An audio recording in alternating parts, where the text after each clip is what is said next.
दयानंद जी महाराज और अनिरुद्धाचार्य जी पर जो आरोप लगाए जा रहे हैं, जो भी काम किए जा रहे हैं, एक बात समझें,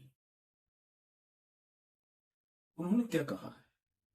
एक चीज हम जो देखें, क्या उन्होंने सही कहा है, गलत कहा है। तो पहली चीज ये देखें, उन्होंने किस बारे में कहा है। अगर कोई भी समझदार व्यक्ति होगा, तो किसी ने कुछ भी बात कही होगी, सबसे पहले वह इस चीज की जांच करना चाहेगा कि उन्होंने जो बात कही किसके लिए, किस संदर्भ में और किस उद्देश्य से कही। समझदार व्यक्ति इस चीज को जानकर ही किसी बात पर उत्तर देगा। तो पहली चीज आप देखें, अगर आप समझदार व्यक्ति हैं तो आप देखेंगे उन्होंने ये किस चीज के बारे में कहा।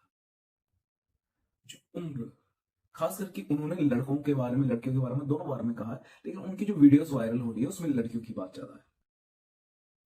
तो अगर लड़कियों की भी हो तो क्या गलतियां लड़कियां नहीं कर रही है। पहली बात तो ये। और क्या उन्होंने कुछ गलत कहा है? उन्होंने क्या सीधी सी बात की है कि वर्तमान में एक बच्चे के अंदर इतना मजबूत चरित्र नहीं है कि वह एक जीवन साथी के साथ पूरा जीवन बिता सके।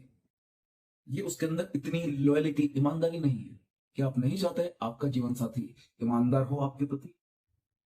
तो महात्मा जी ने यही तो बात की है कि अगर वह शादी से पहले ही तीन तीन चार चार लड़के लड़कियों के साथ रिलेशन रखेंगे, संबंध रखेंगे, तो उन्होंने बहुत सीधे से शब्दों में कह दिया कि आपको बाहर होटलों में अलग अलग जगह खाना खाने की आदत हो गई है, तो आपको घर की दाल रोटी कैसे भाएगी। आपको बाहर का स्वाद लग चुका है, आपको घर का मामला कैसे भाएगा। ये है, वो बस कह रहा है, उनका इशारा किस ओर था कि जिस तरह से चरित्र वर्तमान में दूषित होता जा रहा है,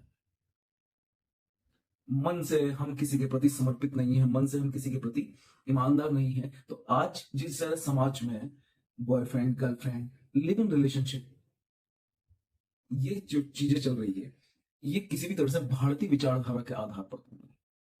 तो देखो, जो भारतीय है बहुत चरित्र पर बहुत ध्यान देता है कि भारत में चरित्र को ही पूजा जाता है। तो जो भारत की विचारधारा रखता है उनको तो कोई समस्या नहीं है, समस्या उन्हें है जो भारत की विचारधारा नहीं है, जो विदेशी और मर्यादाहीन विचारधारा रखते हैं, जिनको मर्यादा में रहना, अगर उनसे कहा जाए मर्यादा में रहना, क्योंकि देखो मर्यादा में रहने के लिए एक सामर्थ्य हमारे खुद के अंदर, खुद पे कंट्रोल होना जरूरी है।